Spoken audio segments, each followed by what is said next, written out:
নিয়মিত টিকাদান আর হাম রুবেলা ক্যাম্পেইনে নির্মূলের পথেই ছিল হাম, কিন্তু করোনা পরবর্তী কয়েক বছরের টিকাদান ঘাটতিতে আবারও ভয়ঙ্কর রূপ ধারণ করে এ রোগ। চলতি বছরের শুরুতেই ধরা দেয় মহামারী রূপে। ৩ মাসেই কেড়ে নিয়েছে ৬.৫ শতাধিক প্রাণ আর আক্রান্ত ছাড়িয়েছে লাখ। এখনও প্রতিদিন শনাক্ত হচ্ছে হাজারের বেশি রোগী।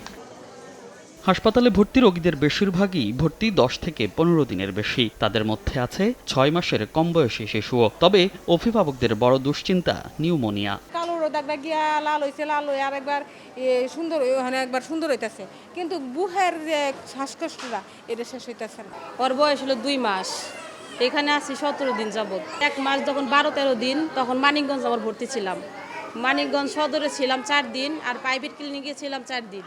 ওর এমন অবস্থা, মানে শ্বাস না, অনেক শ্বাসকষ্ট বেড়ে গেল গা। চিকিৎসকরাও বলছেন, হামে আক্রান্তের সংখ্যা কমলেও ভর্তিদের বেশিরভাগের অবস্থাই জটিল। দীর্ঘদিন নিতে হচ্ছে চিকিৎসা। এই জটিল রোগী ভর্তি থাকতো 110, 115, 121 পর্যন্ত, তাহলে 91টা, তার মানে কম।